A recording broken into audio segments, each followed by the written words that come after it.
Whether you're brand new to buying a home or you've bought and sold several properties, I find that most Bay Area home buyers are shocked to learn that a good portion of Bay Area properties are sold off-market. In fact, recent studies show that over 1 in 10 homes are sold off-market. That's right, over 10% of the homes that are available you don't even know exist. They're not on Zillow, they're not on Redfin, they're not on the multiple listing service. So the question becomes, how do you get access to these exclusive off-market opportunities? That's coming up on this Silicon Valley Snapshot. Despite the fact that we are seeing increases in inventory levels here in the Bay Area, it is no secret that inventory levels are still very low compared to the historical norm. And so having access to off-market opportunities that aren't readily available online, becomes even more imperative in these low inventory markets. And I'm going to go into exactly how to identify and find these off-market properties and how we here at Selling Silicon Valley can help you find these off-market opportunities. But before we get into all of that, before we get into the video, if you're a home buyer in today's marketplace and you'd like access to these exclusive off-market opportunities that we have available, you can text the word off-market plus the zip code or the neighborhood or the city that you're looking in, and we will reach out to you and get you those exclusive off-market opportunities that are available in those areas today. Now, I already know what you're thinking. Danny, this sounds way too good to be true. Why would sellers even sell their home off market? That doesn't even make any sense. Why would they choose to forego publicly advertising their home, getting the most amount of buyers through the door to sell their home to me with less competition? That doesn't make any sense. And you know what? You're kind of right. When I meet with my home sellers for the very first time, I explain to them that competition drives price. And for them to know without a shadow of a doubt that they have achieved and gotten the highest possible price, that the only way for them to do that is to put their home on the multiple listing service, put it online, get it syndicated to all the major websites, and allow the competition that is created from the marketing that we do to drive the price of their home. But not all sellers are created equally. So before we get into how we source off-market opportunities, before we get into how we here at Selling Silicon Valley help our buyers find off-market opportunities, I think it's best that we actually take a step backward and ask ourselves, what kind of sellers would sell their home off-market to begin with? So I'm going to start with this simple question. Have you ever paid in your life, have you ever paid more for something for added convenience? Think, for example, movers. Have you foregone the let's get all my friends together and help me move out of this place for, very solid movers? Of course, they're expensive. They cost, thousands of dollars, but have you ever paid more for additional convenience? Chances are the answer is yes. And more often than not, what I find is that sellers who forego the open market and actually sell their home off market, it is almost always due to the added convenience of being able to sell their home without having to go through the hassle of putting their home on the market. Because let's be honest, putting your home on the open market is extremely stressful.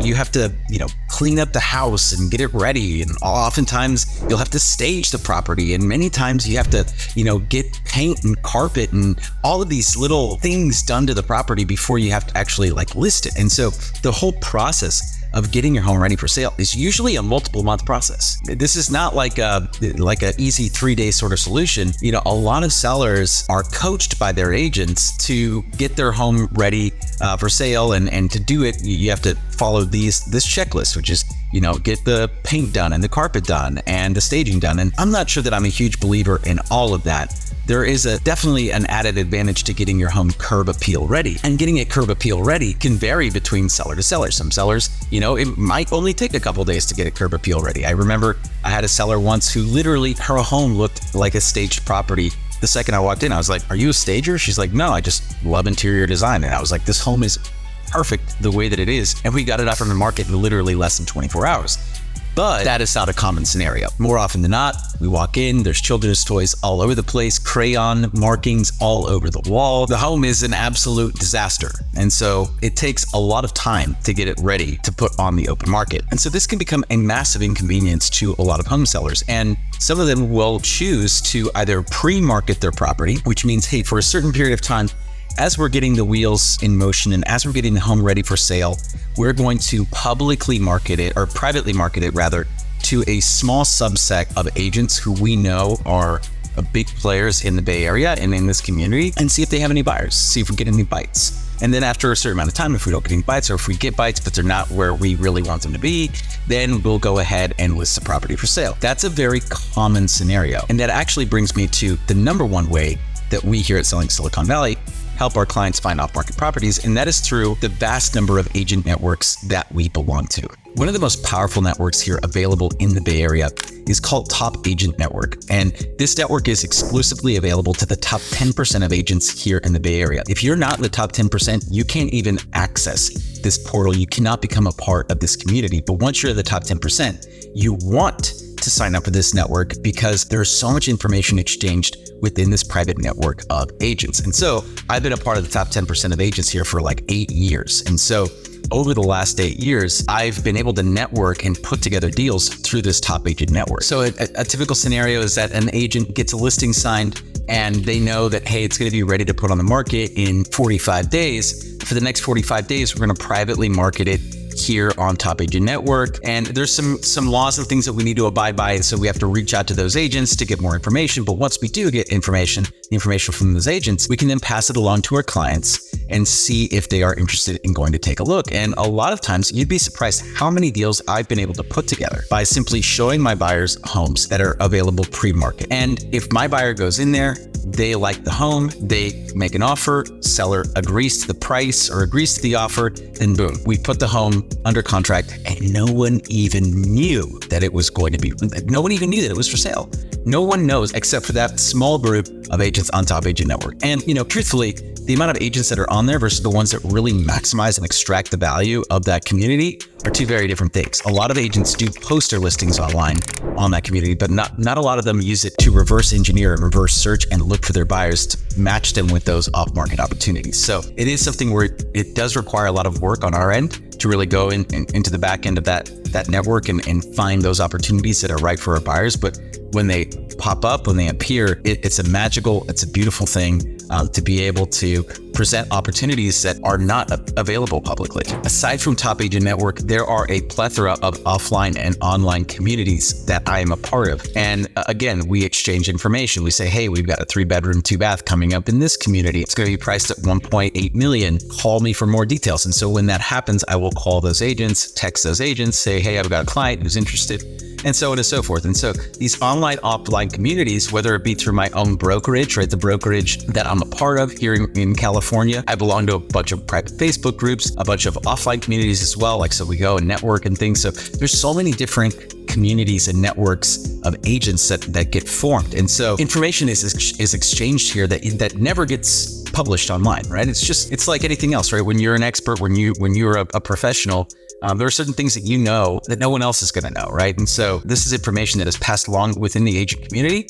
And then the hungriest agents, the most hardworking agents, are really the ones that are going out there and doing this research on a day in and day out basis. And I'm proud to say that for the last 10 years, I've been successfully doing this and successfully pairing my buyers up with off-market homes and off-market opportunities. Okay, so coming back to the question, why would a seller ever sell their home off-market? And like I said before, more often than not, the answer is convenience. And convenience comes in a myriad of different flavors, right? So one is the convenience about having to get your home prepared and ready for sale. There's additional convenience factors as well. Take, for example, a seller that needs to buy and sell their home at the same time. Well, a seller who is thinking about buying is looking for a home right now to buy, right? Because they want to buy first and then sell their home. Well, a lot of times, they're kind of in this like weird flux where they're like, hey, do I sell first? Do I buy first? And if we can find those kinds of sellers, a lot of times what we'll be able to do is offer them an extended escrow or make an offer that is contingent on them finding a replacement property. Now, this is not something that a seller would often do by publicly putting their home online, right? Like if you are putting your home on the market, you're generally saying like, hey, I'm going to sell this thing. But a lot of off-market deals have additional terms that are structured into the deal to make things more convenient or easier for the seller to accomplish their goals. And one of those could be buying and selling at the same time. We make an offer on their property that says, hey, we're making an offer that's contingent on you finding a replacement property. That's happened many times. A lot of times sellers will say, hey, I'm moving in the fall or in the winter of this year, but I want to maximize my home's value and sell it in the spring market when I know that the prices are going to be usually supported by the activity in the marketplace, right? And so a lot of times sellers think, okay, spring is the best time for me to sell my home. Not always the case, not always reality, but some of them do feel like, hey, I'm going to be losing money if I don't sell my home in the spring and I wait until like the fall to sell my home when I actually want to move. And so they'll sell their home off market because they want terms like an extended escrow. Hey, I want to put my home in a contract in the spring, but I don't want to close until the winter, or I want an extended rent back. Right. And so oftentimes, if they want to stay in the home for like 6+ months after we close on the property, these are things that get worked through, but not oftentimes are we working through those things when a home is publicly listed for sale. And so a lot of these more extreme terms that sellers are looking for, they're willing to sacrifice a little bit on the price and sell their home off market if they can find a buyer who is willing to accept their terms. Another common reason for selling off market, heirs to a property. An heir comes into a property, they're living out of state. And these are the types of opportunities that we can often find by actively prospecting for off-market opportunities. And that's the second way, the second most common way that we here at SSV find off-market homes for our clients. We have a variety of prospecting tools available to us that we can use to find potential sellers in a given area. And so if you're looking in a specific market, if you're looking in a specific community, we can really dial in the search and look at some key parameters, like recent deaths is one of them, right? And not to get morbid or anything, right? But like we have different things, different ways of pulling information and then reaching out to those potential sellers, right? Someone who has a good amount of equity in the property, they've been living there for 20, 30, 40 years. Oftentimes these are people who are they're just looking for a way to get out. But a lot of these people have 20, 30, 40 years worth of stuff in their house. And so they feel trapped and they're like, hey, I don't know if I'm going to be able to find anyone that's going to work with me to get all of this junk out of my house. You'd be surprised how many of those sellers actually exist in the Bay Area today. And they're not calling agents. They're not being proactive. And so we have to be the ones to take that first action step and reach out to them and say, hey, we've got buyers. We've got a buyer who's looking in this area for a home just like yours. Have you given any thought to selling? And sometimes they say yes, but how am I going to get all this stuff out of here? And so we work with them. Again, this comes down to terms, right? And so can we work with them to find a way to ease them out of that house without putting all this unnecessary pressure? Because these are people who are watching, HGTV and see, oh, look at all these beautiful fancy homes that are selling. Like my home hasn't been updated in 30 years. Right. And I have a bunch of boxes in this house that need to get out of here. A lot of those people are very quiet, timid about their actual wants and needs. And so if we can find a way to present them with an offer to get them from where they are now to where they want to be, they're like, I would love to move out of state and walk away with $1.5 million, but I don't know where to begin. And so a lot of times if we can present a solution to them that gets them from where they are now to where they want to be, they'll work with us. And of course, those types of situations in particular requires a buyer who's willing to put some elbow grease into the property, oftentimes do some updates and whatnot. But that's just one example, right? There's tons of examples out there of us being able to approach sellers, a completely off-market prospect for those listings, and see if they're willing to sell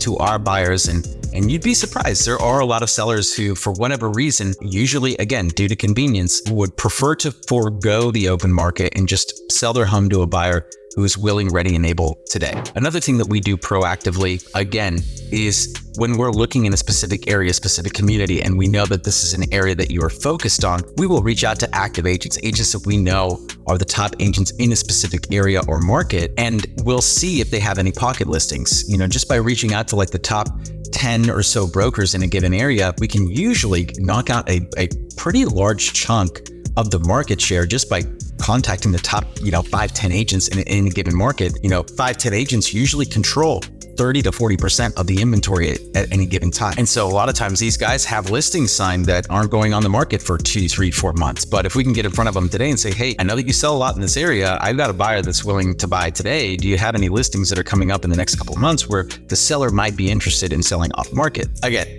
this takes a lot of work, but it's the work that very few agents are able to do. It's that kind of tenacity that's ultimately going to open up that additional 10+% of inventory that other buyers are simply not seeing.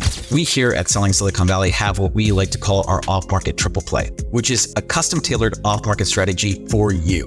For each one of our clients, we come up with our unique approach to finding off-market properties exclusively for you. So to get access to this off-market triple play, to learn more about it, and to see how we would custom tailor our approach to your specific buying needs, you can text the word off-market to the number down below. We'll reach out to you and get a strategy session going so that we can get you from where you are now to where you want to be. That's it for this video, everyone. I get that question all the time. How do you find off-market properties? So hope this solved the mystery for you. This is Dating Gold, everyone. I'm Selling Silicon Valley, and I will catch all of you in the next video.